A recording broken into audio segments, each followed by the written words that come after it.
E o meu objetivo nessa noite é conseguir transmitir pelo menos um pouquinho do que o Senhor tem falado conosco lá no monte e o que o Senhor tem nos proporcionado viver lá, a respeito da unidade da igreja.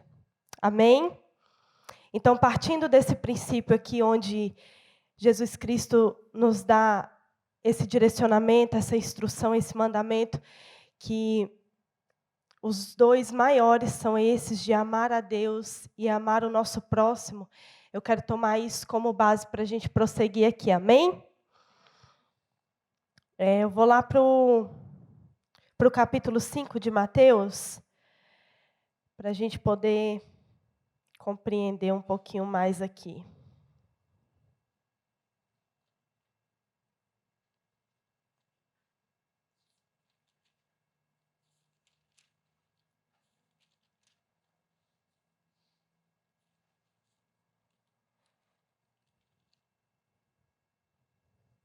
Intercedam por mim, irmãos, para que eu consiga expressar pelo menos o mínimo que for, né, daquilo que Deus já está fazendo em nós, daquilo que Deus já está nos mostrando, iluminando.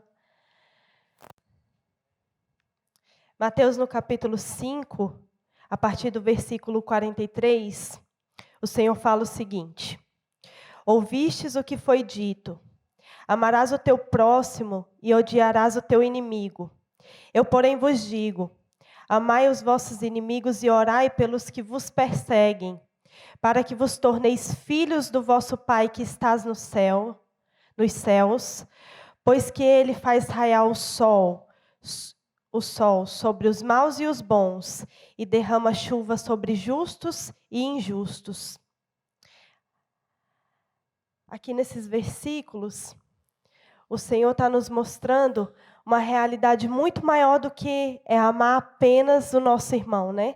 Está nos mostrando uma realidade do que é amar os nossos inimigos. Aí a gente para pensar, será que a gente está amando de fato os nossos irmãos?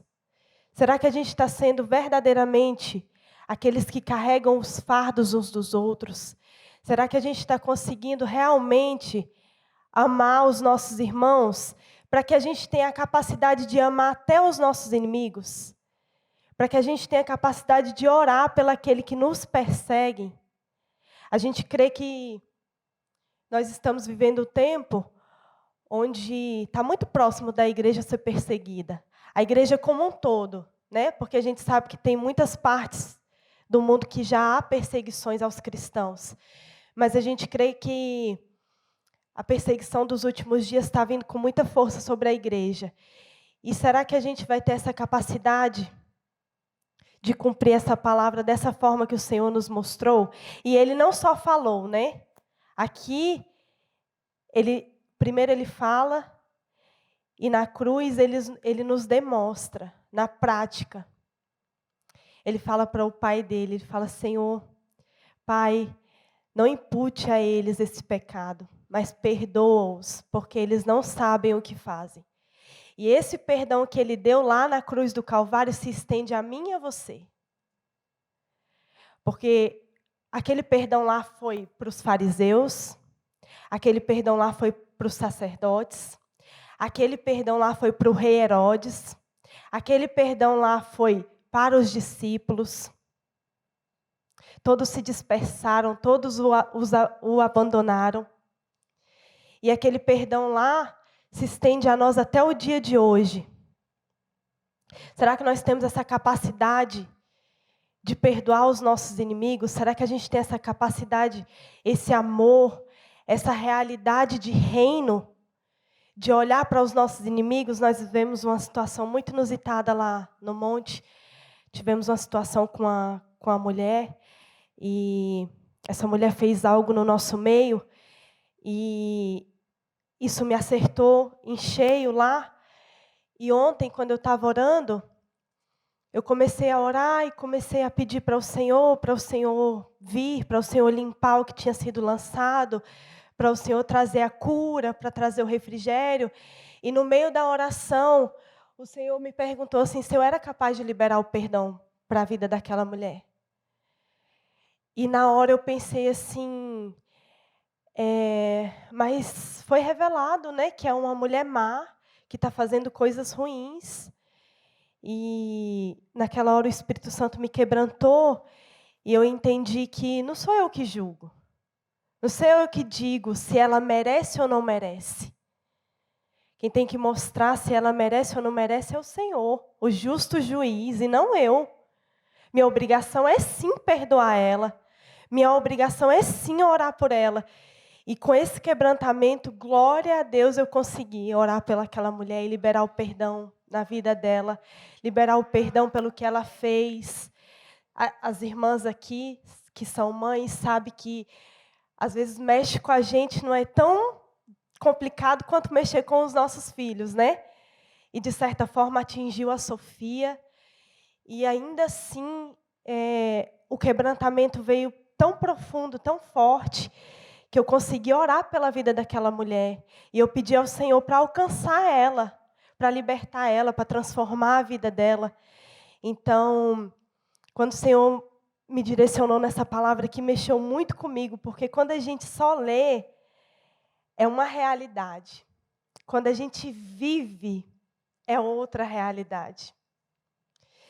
E as escamas nos nossos olhos, elas precisam ser tiradas. Elas precisam cair de uma forma onde a gente consiga olhar para essa palavra aqui e não pensar assim que nós não somos capazes de cumpri-la. Que nós somos capazes. O Senhor nos capacita. Jesus, Ele nos deu o Espírito dEle, o Espírito Santo. É Ele que nos convence, é Ele que nos dá força, é Ele que nos leva nessa direção. Então, essa palavra ontem se fez muito forte no meu coração e eu compartilho ela com os irmãos porque às vezes a gente não consegue amar verdadeiramente os que estão do nosso lado. A gente não consegue interceder como a gente intercede pela gente mesmo e pela nossa família, pelos nossos irmãos, né?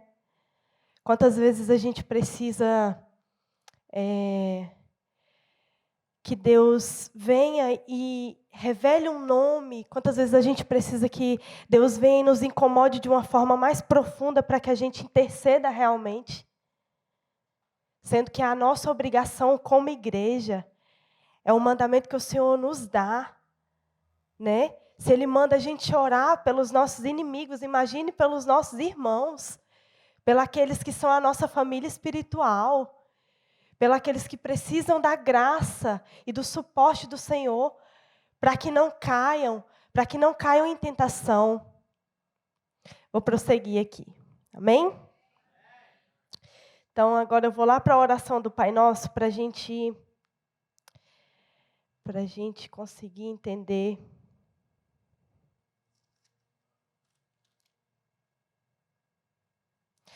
Aqui no capítulo 6 mesmo de Mateus.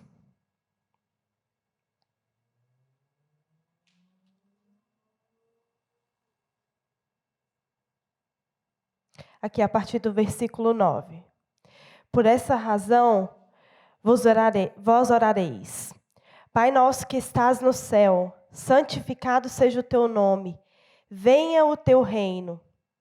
Quando ele fala Pai nosso, ele já está mostrando que não é individual a nossa oração. Ele já nos leva a entender aqui que não é o meu Pai. A gente vê tanta gente individualista hoje em dia falando meu Pai, não, Pai nosso. Jesus nos mostrou uma realidade nessa oração aqui, que não é eu, não é para mim, é nós. É Pai nosso. E aqui, em toda oração, ele vai colocar tudo no plural. Isso precisa nos mostrar alguma coisa. Isso precisa nos levar à realidade de que nada que o Senhor me dá é para mim. Nada que eu recebo é meu. Nada é porque a Luana é boa. Nada é porque eu busco, porque não. É a igreja. É o corpo, é essa unidade. Então, aqui no final, ele vai falar assim que, pois se perdoardes aos homens as suas ofensas, assim também o vosso Pai Celeste vos perdoará. Entretanto, se não perdoardes aos homens, tampouco o vosso Pai vos perdoará as vossas ofensas. Então, ele está nos mostrando um caminho excelente aqui através da oração. A oração modelo, a oração que ele nos ensinou.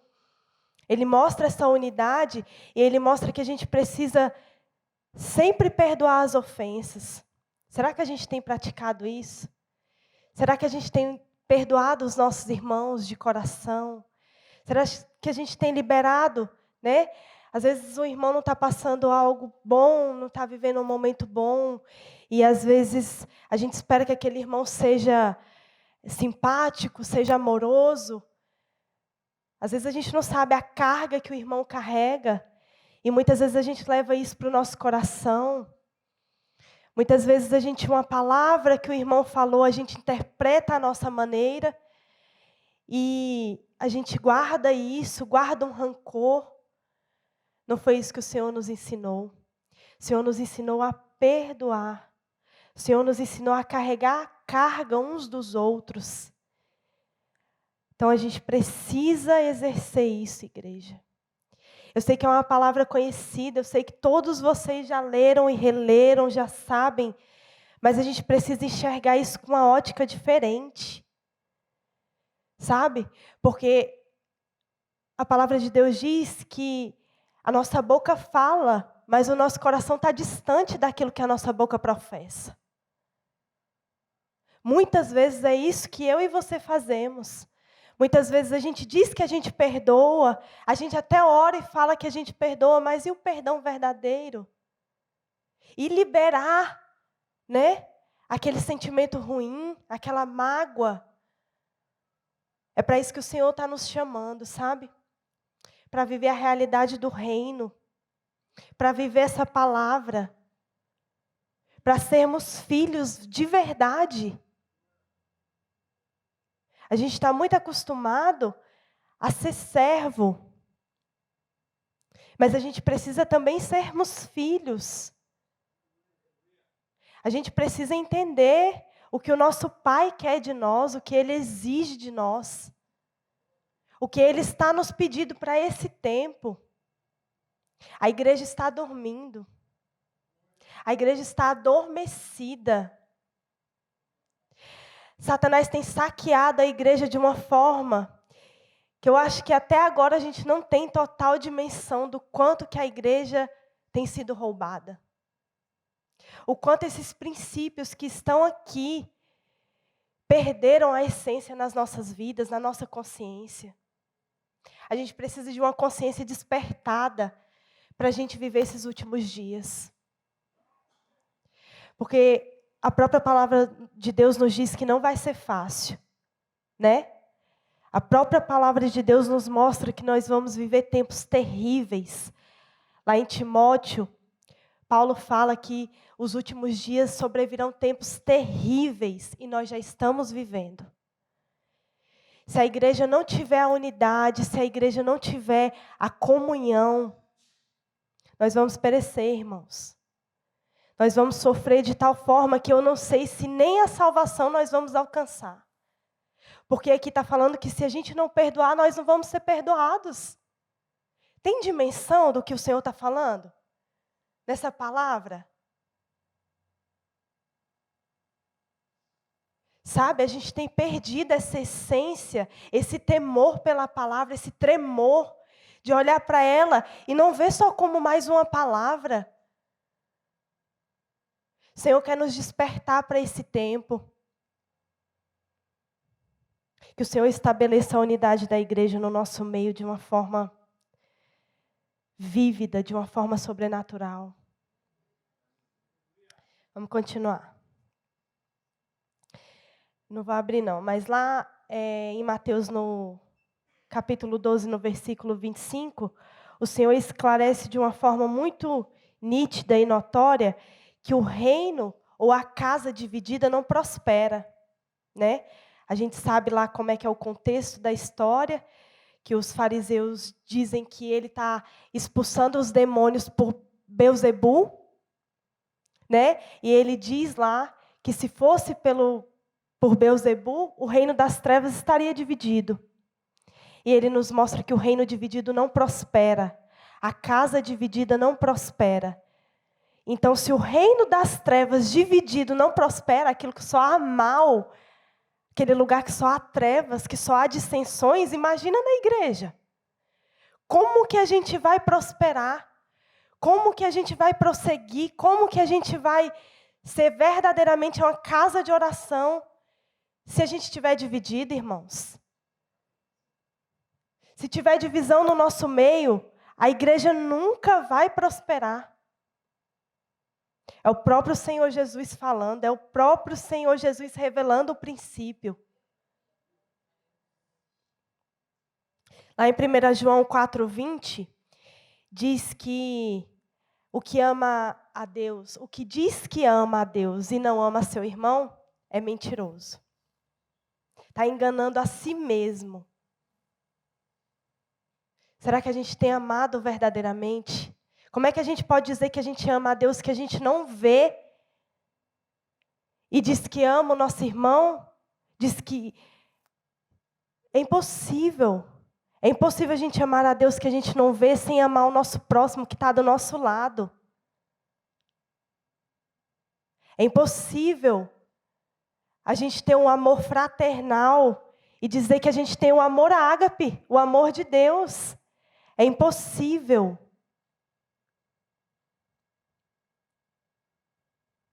A gente precisa desse amor.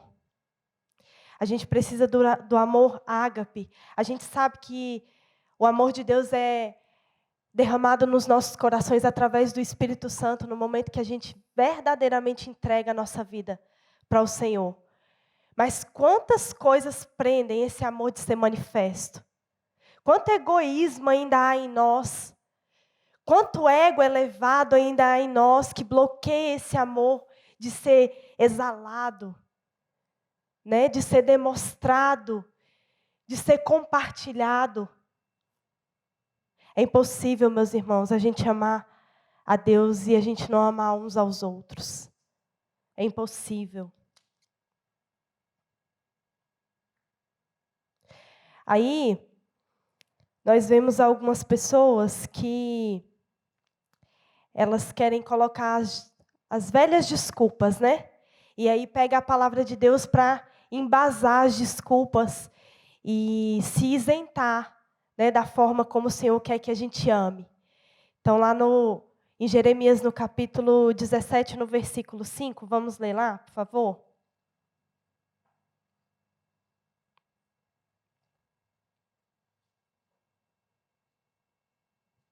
Assim diz Yahweh: maldito é o homem que confia nos homens, que faz da humanidade mortal a sua força e motivação, mas cujo coração se afasta do Senhor. As pessoas usam essa palavra aqui para justificar a falta de unidade, para justificar a falta de amor, para justificar a individualidade. Eles usam essa palavra aqui para dizer que o próprio Deus está falando que o homem é maldito por confiar no homem. E não é isso que essa palavra está nos dizendo. A palavra está nos dizendo aqui que a gente coloca a nossa confiança acima de Deus nos homens. A gente coloca a nossa motivação e a nossa força no que os homens podem fazer por nós. Isso é que é colocar de maneira indevida a nossa confiança nos homens. Agora, eu preciso confiar em vocês, vocês precisam confiar em mim. Como vai haver unidade, irmãos, na igreja se não houver confiança? Como que o nosso líder pode confiar um cargo a mim, a vocês, se não houver confiança? Como que ele pode nos delegar uma função aqui dentro da casa do Senhor, se ele não confiar em nós e nós nele? Nós temos visto o testemunho do apóstolo Robson, nós temos visto o testemunho dos ministros dessa casa. E como que a gente vai dizer que a gente não pode colocar a nossa confiança neles? Nisso que está sendo plantado, nisso que está sendo semeado? Isso é uma desculpa que as pessoas têm colocado para ficar no seu individualismo e dizer que não precisa congregar, não precisa dos irmãos, não precisa confiar em ninguém. Isso é uma mentira, irmãos. Isso é uma mentira que nos rouba. Isso é uma mentira diabólica que tem nos tornado individuais, que tem feito com que a gente não abrace os irmãos verdadeiramente, não coloque o nosso coração à disposição em amar, em confiar, em ajudar. Que essa mentira seja quebrada, que o Senhor desfaça essa mentira no meio da igreja. Nós precisamos sim uns dos outros. Nós precisamos sim confiar uns nos outros. Nós precisamos disso. Nós precisamos ser uma igreja que a gente possa confiar que os irmãos estão orando pela gente, que a gente está orando pelos irmãos, que a gente verdadeiramente está sofrendo as aflições de Cristo. Que o Senhor quebre essa mentira do meio da igreja. Vou lá para o livro de Filipenses agora.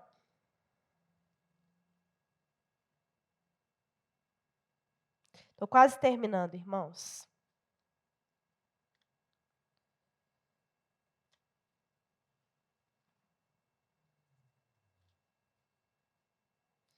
Filipenses capítulo 2, versículos 2, 3 e 4. Completai a minha alegria, tendo o mesmo modo de pensar, o mesmo amor, um só espírito e uma só atitude. Nada façais por rivalidade, nem por vaidade. Pelo contrário, cada um considere com toda a humildade as demais pessoas superiores a si mesmo. Cada um zele, não apenas por seus próprios interesses, mas igualmente pelos interesses uns dos outros. Paulo aqui está falando, completai a minha alegria. Que gozo que ele tinha de ver a igreja unida. Que satisfação era essa que completava a alegria deste homem, de ver a igreja unida em um só espírito, em um só coração, em um só pensamento. Irmãos, isso precisa ser restaurado na igreja. Isso precisa ser devolvido a nós, na plenitude do que o Senhor delegou, do que o Senhor já nos deu. E eu vou dizer uma coisa para os irmãos, depende só de mim e de você. Depende da disposição do nosso coração de querer essa verdade. De rejeitar as obras das trevas. De rejeitar aquilo que tem nos prendido, que tem nos cegado, que tem nos abafado, que tem amarrado os nossos corações, que tem nos tornado individuais, achando que a gente pode alguma coisa sozinho. Sabe, quando Paulo fala que para os irmãos completar a alegria dele, é porque ele sabia o poder que a igreja tinha quando era uma só. Jesus disse que ele e o Pai são um, e ele orou para que nós e ele também sejamos um, à semelhança dele e do Pai. Então Paulo sabia muito bem o que ele estava falando aqui. Ele sabia muito bem a instrução que ele estava dando e o poder que isso tinha para a igreja realmente viver o reino na terra. Nós temos sido roubados e a igreja está fraca. A igreja está apática, porque essas verdades foram roubadas da gente. E a gente não enxerga na plenitude o que é ser igreja. Sabe? Que o Senhor gere dores de parto em nós, para que a gente possa sentir as aflições de Cristo, para que a gente possa verdadeiramente doar nossas vidas, não buscando os nossos próprios interesses, mas dando a vez aos nossos irmãos e buscando o interesse do nosso próximo em primeiro lugar. Que essa palavra mexa com a gente de um modo que a gente não olhe para o nosso irmão mais com julgamento.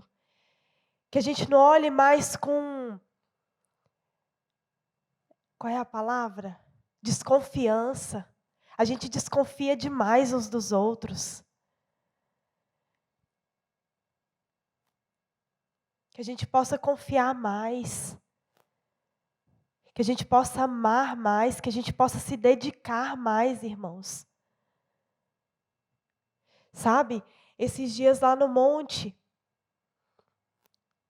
o Senhor estabeleceu uma comunhão tão profunda, uma unidade tão profunda de oração, de quebrantamento no nosso meio, que só de falar eu já fico regozijando, sabe? É uma verdade tão palpável. Não tem mais como a gente olhar para as pessoas e tratar como antes. Não tem mais como a gente olhar para esse mundo e achar tudo normal. Não tem mais como a gente olhar para a nossa família, vendo eles perecendo, sendo cada dia arrastados para o inferno, porque se a gente não fizer algo, é para lá que eles vão. E a gente ser indiferente. Meus irmãos, se a gente não nos colocarmos na brecha, pelo menos para nós intercedermos, sabe, com todo o nosso coração, com toda a nossa alma, com todas as nossas forças, nos entregarmos verdadeiramente a isso, a gente vai viver nessa cegueira aqui, a gente vai viver no individualismo, a gente vai querer viver achando que basta a nossa salvação. Não, não basta. Porque eu fui alcançada, já está bom demais. E os nossos familiares? E aqueles que estão perecendo aí fora? E as crianças que estão sendo afligidas, tragadas pelas obras malignas lá das trevas que... Desculpa. Onde o Deus desse mundo cegou o entendimento das pessoas, dos pais. Os pais não têm olhos para enxergar o que está acontecendo com as crianças. Será que a gente vai se conformar com essa realidade? Será que nós não vamos fazer nada a respeito disso? Será que a gente vai ficar no nosso egoísmo, achando que está tudo bem, que está tudo normal? O Senhor nos chamou para sermos uma igreja triunfante. A igreja que governa. Reis e sacerdotes, esse é o nosso chamado. Foi para isso que Deus nos chamou, nos delegou. A gente não pode mais se conformar. Que o Senhor traga essa realidade no íntimo do nosso ser. Que Ele revele o poder da unidade no íntimo dos nossos corações. Que o Senhor nos dê unidade em todas as coisas. Que o Senhor nos dê a unidade na intercessão.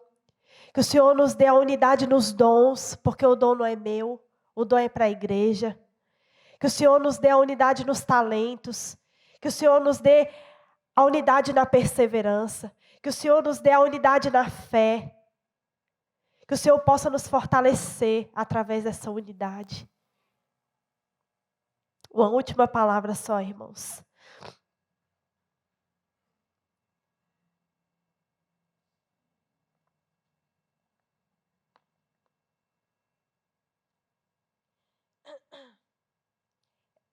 Efésios, capítulo 3.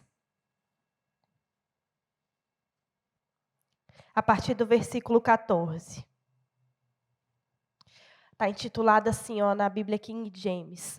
A oração do apóstolo pela igreja. Por esse motivo, dobro o meu joelho diante do Pai, do qual se deriva toda a paternidade nos céus e na terra. Oro para que, juntamente com suas gloriosas riquezas, Ele vos fortaleça no âmago, no íntimo, no profundo do vosso ser, com todo o poder, por meio do Espírito Santo, e que Cristo habite por meio da fé em vossos corações, a fim de que, arraigados e fundamentados em amor, repita comigo, por favor, irmãos, a fim de que, arraigados e fundamentados em amor, vos seja possível, em união com todos os santos, compreender a largura, o comprimento, a altura e a profundidade dessa fraternidade. Amém? Olha isso, irmãos. E assim entender o amor de Cristo que excede todo conhecimento, para que sejais preenchidos de toda a plenitude de Deus. Aquele que é poderoso para realizar infinitamente mais do que tudo o que pedimos ou imaginamos, de acordo com o seu poder que age em nós. É em mim? É na Luana? É em nós. A Ele seja a glória na igreja e em Cristo Jesus por todas as gerações, por toda a eternidade. Amém. Que palavra, irmãos. Meu Deus, eu comentei com as meninas lá, com a missionária Luane, com a missionária Sara, com a pastora Rosana, quanto tempo eu li essa palavra e eu achava que isso era individual. Eu nunca, irmãos, diante de Deus, eu nunca li essa palavra e eu nunca vi no plural como eu vi agora.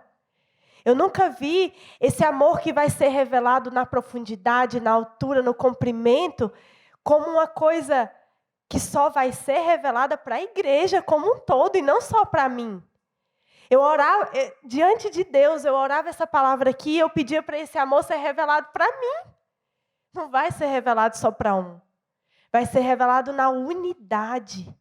Nessa unidade perfeita.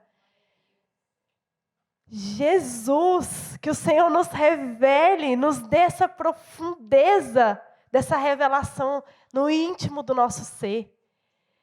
Que possamos ser despertados para essa realidade. Meu Deus, nós estaremos arraigados e fundamentados em amor. É para a igreja, irmãos, é para nós. Que tomemos posse dessa palavra.